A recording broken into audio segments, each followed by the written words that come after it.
ಇನ್ನೇನು ಕೆಲವೇ ಗಂಟೆಗಳಲ್ಲಿ 10ನೇ ವಾರದ ಕಿಚ್ಚನ ಪಂಚಾಯಿತಿ ಶುರುವಾಗಲಿದೆ. ಪ್ರತಿ ವಾರದಂತೆ ಈ ವಾರವೂ ಎಷ್ಟೋ ಜನ ಕಿಚ್ಚನ ಪಂಚಾಯಿತಿಗಾಗಿ ಕಾಯ್ತಿರ್ತಾರೆ.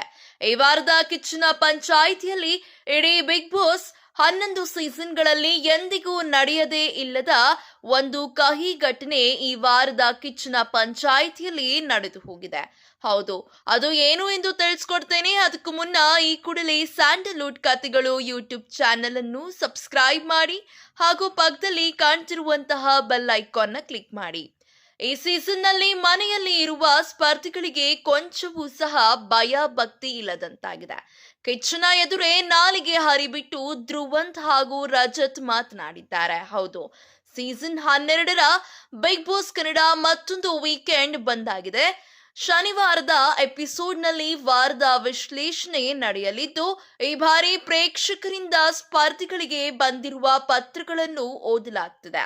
ಈ ವೇಳೆ ಧ್ರುವಂತ್ ಮತ್ತು ರಜತ್ ನಡುವೆ ಜೋರು ಜಗಳವೇ ನಡೆದಿದೆ. ಅದು ಸುದೀಪ್ ಎದುರೇ ಇಬ್ಬರು ಸಹ ಪರಸ್ಪರ ಬೈದಾಡಿಕೊಳ್ಳುವ ಹಂತಕ್ಕೆ ಹೋಗಿದ್ದಾರೆ.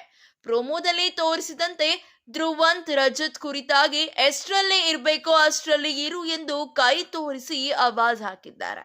ಹೌದು, ಕಳೆದ ಒಂದು ಸೀಸನ್ ನಲ್ಲೂ ಕಿಚ್ಚನ ಪಂಚಾಯಿತಿಯಲ್ಲಿ ಕಿಚ್ಚನ ಅನುಮತಿ ಇಲ್ಲದೆ ಮಾತನಾಡಿದ್ದಕ್ಕೆ ಕಿಚ್ಚ ಸುದೀಪ್ ಅವರು ಸ್ಟೇಜ್ ನ ಬಿಟ್ಟು ಹೊರ ನಡೆದಿದ್ದರು. ಆದರೆ ಈ ವಾರ ಸೀಸನ್ ನಲ್ಲಿ ಅನುಮತಿ ಇಲ್ಲದೆ ಮಾತನಾಡಿರುವುದು ಅಲ್ಲದೆ ಕಿಚ್ಚನ ಎದುರೇ ಮಾತಿಗೆ ಮಾತು ಕೊಟ್ಟು ಜಗಳದ ಹಂತಕ್ಕೆ ಹೋಗಿದ್ದಾರೆ. ಬಹುಶಃ ಅದೇ ರೀತಿಯಲ್ಲಿ ಈ ವಾರವೂ ಸಹ ಕಿಚ್ಚ ಸುದೀಪ್ ಅವರು ಮನೆಯ ಎಲ್ಲ ಸದಸ್ಯರ ಮೇಲೆ ಗರಂ ಆಗಿ ಸ್ಟೇಜ್ ನ ಬಿಟ್ಟು ಹೊರ ಹೋಗಬಹುದು ಎಂದು ಕೆಲವರು ಸೋಷಿಯಲ್ ಮೀಡಿಯಾದಲ್ಲಿ ಚರ್ಚೆಯನ್ನು ಮಾಡ್ತಿದ್ದಾರೆ. ಇದು ಎಷ್ಟು ಸರಿ ಎಷ್ಟು ನಿಜ ಅನ್ನುವುದು ಗೊತ್ತಿಲ್ಲ. ಇದರ ಬಗ್ಗೆ ನಿಮ್ಮ ಅನಿಸಿಕೆ ಅಭಿಪ್ರಾಯ ಏನು ಎಂದು ಕಮೆಂಟ್ ಸೆಕ್ಷನ್ ನಲ್ಲಿ ಕಮೆಂಟ್ ಹಾಕುವುದರ ಮೂಲಕ ನಮಗೆ ತಿಳಿಸಿ.